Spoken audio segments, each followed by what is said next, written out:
we are accused now, the new blood label says that we are in charge of ethnic cleansing and genocide, colonialism, imperialism, and more.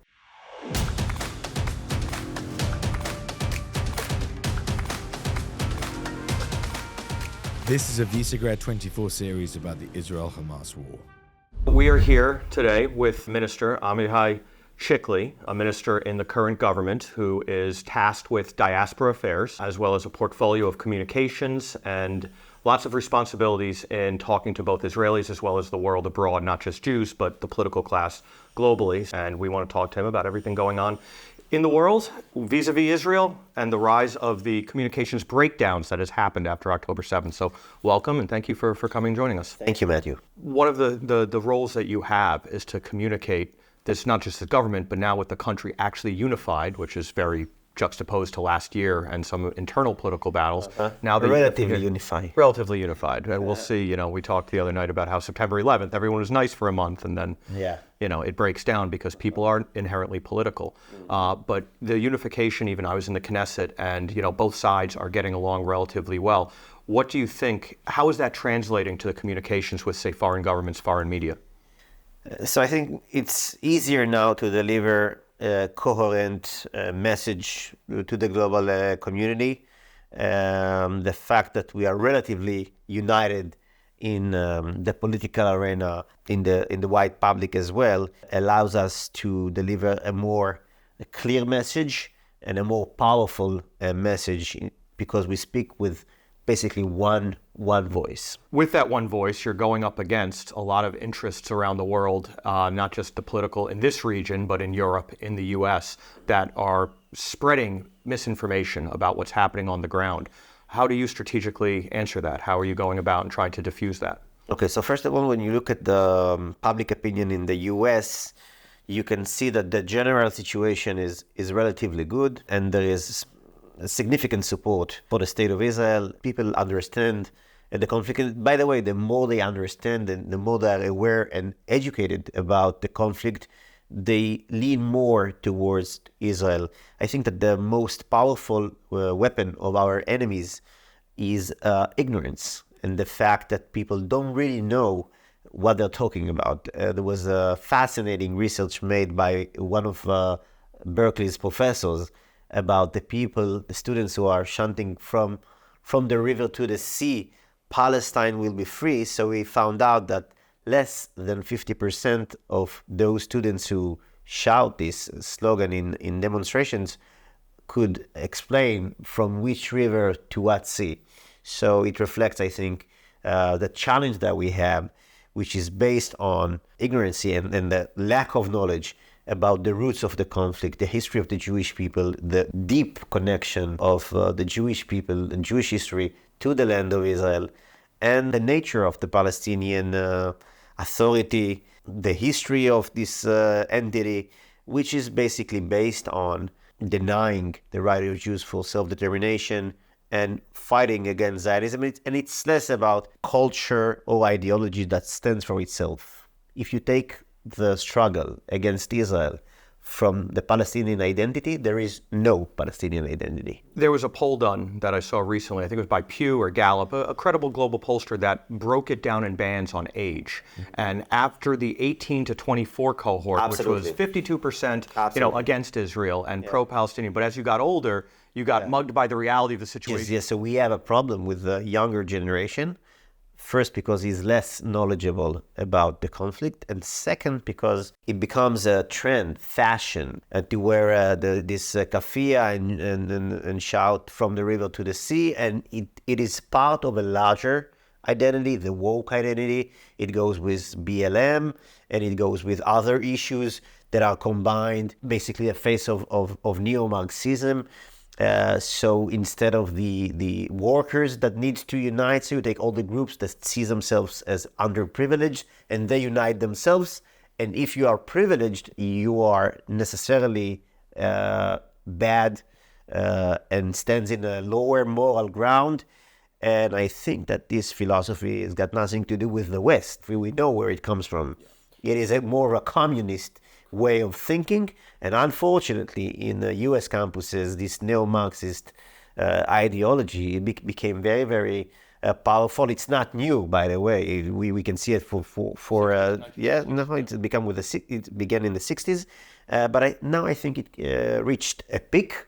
But I'm optimistic because after a peak, usually tops out. It tops out. Yeah. Yeah, no, if you look at the whole movement of political cultural Marxism, it started on economics, then it became on race, then it became on sexual identity and gender, and then it got really complex when they had won those battles into the intersectional pyramid of wokeness.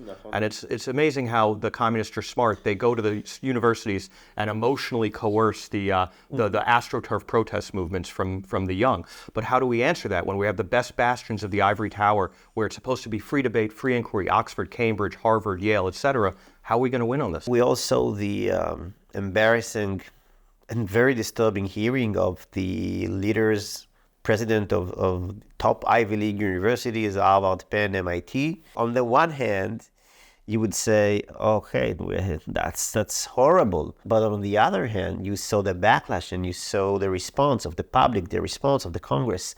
And I think there is a reason also to be optimistic, because I think that people understand that something is wrong with the Ivy League academy. By the way, when you look at the origin of these institutes, for instance, Yale with the Urim Vetumim on its logo from the high priest of Beit HaMikdash, or Howard, which started as a religious institution, and by the way, Yale as well. So they went so far from their origins, from their core ideology, standing for the truth, the facts. I think that the value of truth, of basic facts, this is something that we need to recover, and it takes a lot of work. But we have no other option, because otherwise we will be living in a world of lies, and in a world of lies, morality collapse. Because if there is no truth, there's also no good and bad. You look at the board of the University of Pennsylvania, which has gotten a lot of press, and it's a lot of very, very successful New York area, Wall Street Jewish Americans. And they have come together and have put their foot down. And I wonder to what degree the Jewish diaspora in these places where there's such a dense agglomeration of successful American Jews are getting mugged by reality and saying, okay, we saw what's going on in America. Okay, we're not going to engage this fight. But now with Israel and how the anti-Semitism is coming out, that they're going to pull back. And with you being the Minister for Diaspora Affairs, you talk to a lot of these people, very high, powerful ranking people. Have you seen them say, you know what, we are not going to support some of these politicians that we have, like the Squad, which they have supported in the past? Yeah, so first, I'm in touch with some of the people from the board you mentioned, and I think that it's inspiring to see that this time Jews are fighting back. And I think the biggest warrior we have on that scene at the moment is obviously Bill Ackman, and I think I admire his job against Harvard and against anti-Semitism in the Ivy League universities. And I think that that's the way we should treat it, because eventually this is a war that we need to handle to express our identity as Jews wherever we are in America or in Europe, and Jews, I think we don't need to bend on our knees anymore, and we need to be proud of our identity. I think we've brought good to this world. We brought innovation. We brought moral values. I think we are doing the best to contribute wherever they are as a state or as individuals, and we need to fight against this evil anti-Semitism that is trying to make us shy about our identity and our values. What do you think about the roots of that anti-Semitism? We could go deep into philosophy on this, but at first blush, just you're a very worldly guy. You've traveled, you've spoken to all sorts of demographics and leaderships, and you see anti-Semitism come back in a way that we haven't seen as overtly as, say, Germany in the 30s. What do you think has allowed that to happen? And are there deeper roots that go back older, like the blood libel, that is now all of a sudden acceptable to be discussed openly and proudly from those who would levy these things? Okay, so the basic layers of anti-Semitism, it began with the collision between the monotheistic Judaism identity versus the Hellenistic idol worship identity. That was the first clash. Second was with Christianity, and later with Islam, the religious anti-Semitism, the blood labels, and that you mentioned. But the new anti-Semitism is different. We can say that it started around 1975. Obviously, I'm skipping the race anti-Semitism of World War II, the Nazis.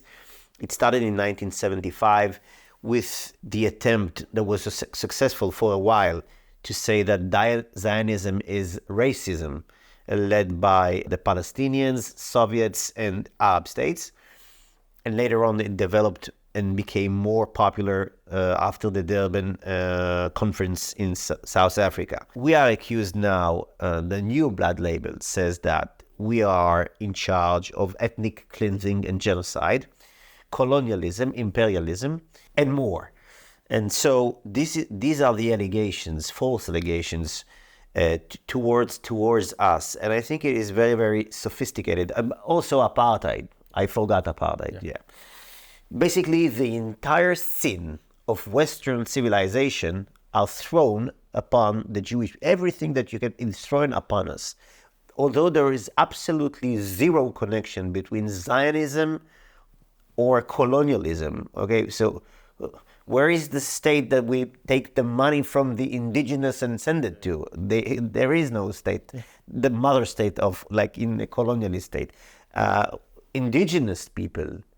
Aren't we indigenous? Jews in Judea were not indigenous. You know that I can see some relation between Judea and the Jews, or saying that the Jews, they are all Europeans. Yeah, 800,000 refugees from Arab countries across the Middle East. They are European colonialists, or they were expelled violently in many cases from the Middle East and got back to their homeland in Israel. So this is about colonialism. Later on you say apartheid. Apartheid, have you been recently to a hospital in the state of Israel with so many doctors, nurses, and whatever? Or you can go to the Supreme Court and have Arab judge, or the academy, etc., etc. And now what you see in the ICJ, yes, the accusation for a genocide. In October 7, what we have witnessed are war crimes, severe war crimes, murder, rape, mutilizing, the kidnapping of innocent kids from their homes with genocidic intention to wipe out entire communities, and with a clear message from the head of Hamas that they will repeat October 7 again and again and again. And you are accusing us for waging war to protect our citizens, and saying that because we are fighting a war against this terror organization, we are committing genocide. This is ridiculous. There is nothing different between this war or the war of the coalition against ISIS in Mosul or Raqqa, or the U.S. War against terrorists in Iraq or in Afghanistan. One difference is far more closer, Gaza is far more closer to our communities and cities than the coalition battle in the Middle East. And one more difference is that the IDF is far more specific with choosing his targets and making everything possible to make it easier for civilians, to not harm civilians, to not harm people who are not involved in the battle. Although we saw on October 7th that it wasn't just an armed terrorist who committed the war crimes, but also Palestinian mob by the thousands who participated in the atrocities. And in the West Bank, they threw candy and praised their martyrs. That's usual. And it's not just here. You have the Hamas charter, you have Hezbollah, you have Iran, you have the Houthis now, who are getting access to Twitter to spread their message of hate. But you have it in London. You have Anjem Choudhury in Finsbury Park Mosque radicalizing young men to go out and wage jihad and said, this is how we win. And they have now rallies and they say, we want more massacres. So how do we, in the political class, who actively engage these debates with legislators, with foreign ministers and heads of state, how do we say to the Brits, you are sanctioning this by doing nothing? How do we fight back against this? Because they are sanctioning it by doing nothing. They don't make any arrests. So look, the West is not very motivated to fight back. And I see that this is the major problem that we have. First, is not certain about the moral superiority of its ideology, of its core values. And I think it's not just about us, the Jews, that we need to be proud and to fight back against anti-Semitism, against the new blood labels, against violence that is directed. For instance, we saw what happened with Paul Kessler in LA, who was brutally murdered. And then you saw that the LAPD said that they're not sure about motivation. The motivation. Yes, it's a mystery. The X-Files. Yeah.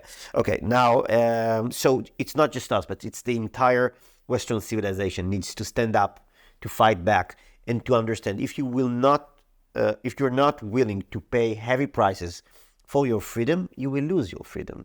This is not a game. Our enemies are serious. They are serious in their intentions. It is true for Iran, it's true for the Houthis, and it's true for the Muslim Brotherhood with Qatar, Turkey, and Muslim Brotherhood groups that are spread all across Europe. And they have very specific ideology and specific intentions to bring the Western civilization to collapse. If we won't fight, and we will fight hard, the price will be the future of our children. That will be the price. This is where the battle for Western civilization is going to be fought. It might be the final frontier, which also means all of humanity. Absolutely. I think that the Western civilization is I wouldn't say that it's equivalent for humanity, because there are also other beautiful civilizations. I think the Hindu civilization, and there are many other variety of civilized, beautiful cultures. But there are also bad cultures, violent cultures, and this philosophy of multiculturalism made it seem as if everything is equivalent and there are no differences. And this is part of the previous challenge that we've discussed, the idea of truth, of good and bad, and facts. And therefore, I think that we need to regain the proud and to cherish the Western civilization values, and to understand that, yes, the civilized world, the Western civilization, stands on a moral, a higher ground than cultures who are treating women as trash, who are violent, who seek to destroy other civilization, and we need to fight for these values.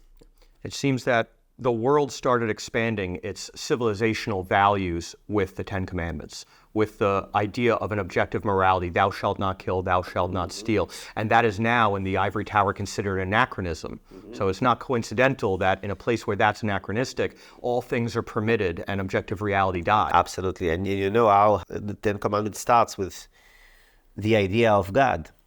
Anochi Hashem Elokecha. Exactly. And the problem started when we've killed God and said, okay, we don't need any external ideal. It's all about ourselves, the human race. Nietzsche called it the Übermensch. And we saw Nietzsche said God is dead, and Marx said, hold my beer. Yeah, we saw the Übermensch, and we saw the results.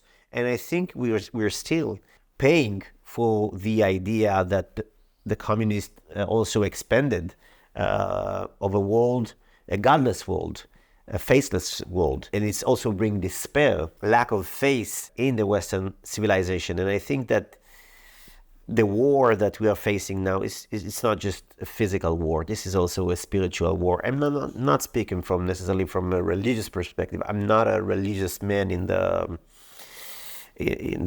common way you would imagine, but I do believe but I do believe in God, and I do believe that there is truth and there is wrong and there is bad, and this is that's what we are fighting for. Well, I think it was either Voltaire or Rousseau said if God didn't exist, it would be necessary to invent him, because otherwise you have nothing but chaos. And we certainly saw that in the early part of the 20th century. We talk about Western civilization and its progress the last 150 years in politics and diplomacy. And the paragon of that has been the United Nations. And now we see a United Nations that seems to condone and sanction certain malefactors that don't believe in these universal values. Israel is a member of the United Nations, and it seems that the United Nations is doing everything it can to hinder Israel defending itself, its sovereignty, its people, its culture, its history. We saw Red Cross and UNRWA in Gaza. What do we do? Yeah, so back to 1975, at the same day, the resolution to say that Zionism is racism, a resolution that was canceled 20 years later. There was a very powerful speech made by our ambassador to the UN, Chaim Herzog, later become the president of Israel.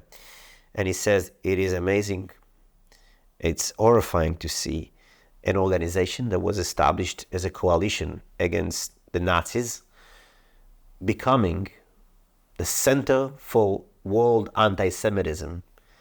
And he says at the beginning of his speech, Hitler would have felt at home in some of the discussions that are held here in the United Nations. And we need to admit that since 1975, it's only became worse. And having Iran as leading of one of the forums in the Human Rights Council at the UN, cannot imagine a worse joke. Where's the outrage about the Uyghurs or in Sudan and Darfur or Boko Haram?